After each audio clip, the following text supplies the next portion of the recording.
লুকিয়ে আছে, আমরা চেষ্টা করলেই সেটা পারি। এবং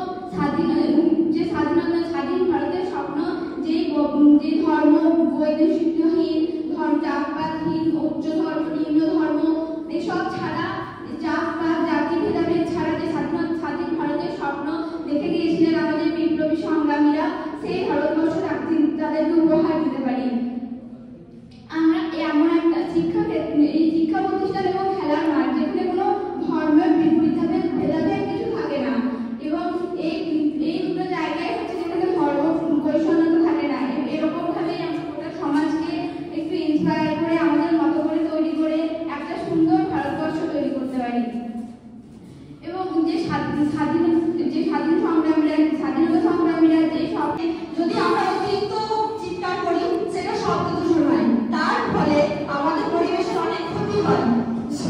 সবসময় তুমি যে সবাই ক্ষতি করবে, অপরের পক্ষে কিন্তু একটা সমাজেরকেও ক্ষতি করবে, সেটা কিন্তু আমরা সেটা জানতে পারছি। করোনার বিষয়টা আমরা যখন ঘরের মধ্যে আবদ্ধ ছিলাম তখন আমাদের কতটা কষ্ট হয়েছিল, সেই রকম তোমাদেরকেও জানতে হবে যে পরিবেশকে সচেতন করতে হলে আমরা ভালো থাকবো, সুস্থ থাকবো। কোনো দুর্ঘটনা বা কোনো খেলার কোনো সংবাদ আমরা সোশ্যাল মিডিয়ার মাধ্যমে জানতে পারি, বুঝতে পারি, এবং নানা রকম পড়াশোনার বিষয়ে আমরা সোশ্যাল মিডিয়ার মাধ্যমে জানতে পারি। এই সোশ্যাল মিডিয়ার মাধ্যমে আমরা নানা রকম জব, চাকরি কিংবা কর্মসংস্থানের খবর পেয়ে থাকি। সোশ্যাল মিডিয়া থেকে আমরা নানা রকম নাচ গান এসবও পেয়ে থাকি। এগুলো আমাদের শিক্ষাক্ষেত্রে অনেক উন্নতি এবং বিকাশ ঘটাচ্ছে। এই সোশ্যাল মিডিয়ার মাধ্যমে আমরা জানতে পারি সারা বিশ্বে যত রকম ঘটনা, কোথাও দুর্ঘটনা হলে সেটা আমরা সোশ্যাল মিডিয়ার মাধ্যমে খুব তাড়াতাড়ি জানতে পারি। নানা রকম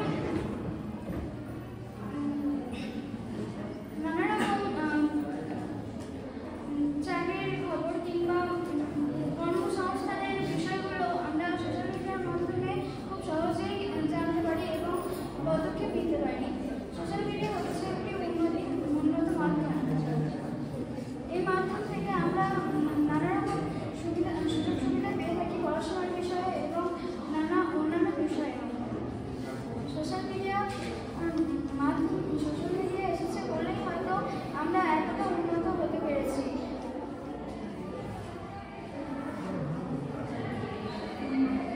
সোশ্যাল মিডিয়ার মাধ্যমে আমরা নানা রকম উন্নতির পথে এগিয়ে যেতে পারি এবং পরবর্তীকালেও এগিয়ে যেতে পারব।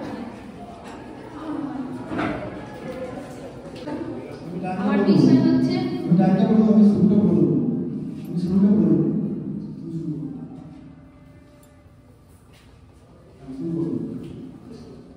নমস্কার, আমার বিষয় হচ্ছে সোশ্যাল মিডিয়ার কুফল সম্পর্কে। তো আমাদের হাতে সবারই হাতে একটা করে স্মার্টফোন আছে আশা করি।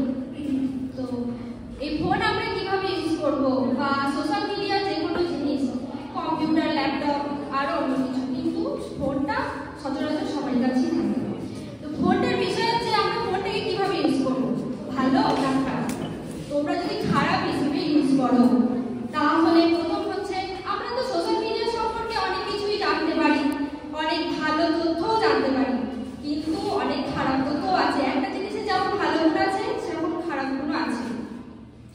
তো ফোনের মধ্যে তোমরা যদি পড়াশোনা বাদ দিয়ে গেম একটা জিনিস, এখনকার দিনে সবাই ফোনের মধ্যে গেম খেলে। তো গেমের মধ্যে ঢুকে গেলে ফার্স্ট তোমার হবে চোখ ক্ষতি, তারপরে হবে সময় নষ্ট। আমরা কোনো জিনিস নিয়ে হয়তো পড়াশোনার বিষয় নিয়ে আমরা সোশ্যাল মিডিয়ার মধ্যে সেটাকে সার্চ করি, কিন্তু ওটা সার্চ করার তো দূরের কথা, আমরা ওখানেই অনেকটা টাইম আমাদের ব্যয় হয়ে যায়। তো এই সোশ্যাল মিডিয়া ইউজ করলে কিন্তু এই জিনিসগুলো হয়। একটা জিনিস তুমি ঘাটলে 5 ঘন্টা ওখানেই চলে গেল।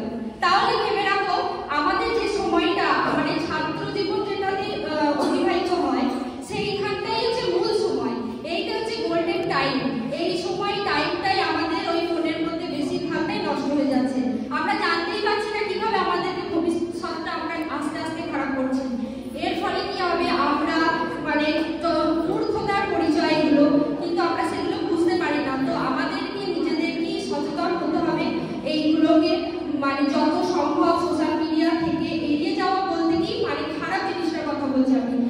অবশ্যই ইউজ করা দরকার। একটা জিনিস থেকে ভালো জিনিস খারাপ জিনিস দুটোই আছে, কিন্তু আমাদেরকে ভালোটাই নিতে হবে, খারাপটা আমাদেরকে বর্জন করতে হবে।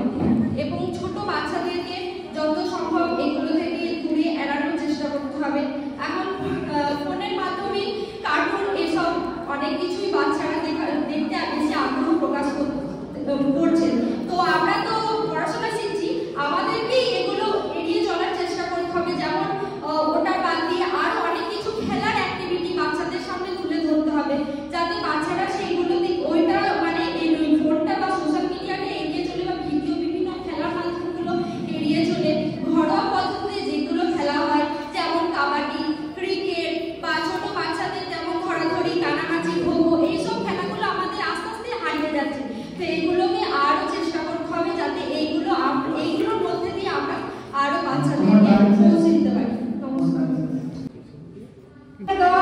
চলে গেলে পৃথিবীতে তুমিও সবার মতো বিউটিফুল একটা ছাড়তে জানতে হয় সরলিপু, কাম, ক্রোধ, লোভ, মোহ, মদ, মাৎসর্য, তারপরে যেভাবে ছেড়েছে এসেছিল রাজসুন্দরী ঐশ্বর্য, ঠিক সেভাবেই ছাড়তে হয়। রবি ঠাকুরের মতো ছাড়তে জানতে হয় নাইটহুড প্রতিবাদে, ছাড়তে জানতে হয় স্মৃতি যার জন্য আজ তোমার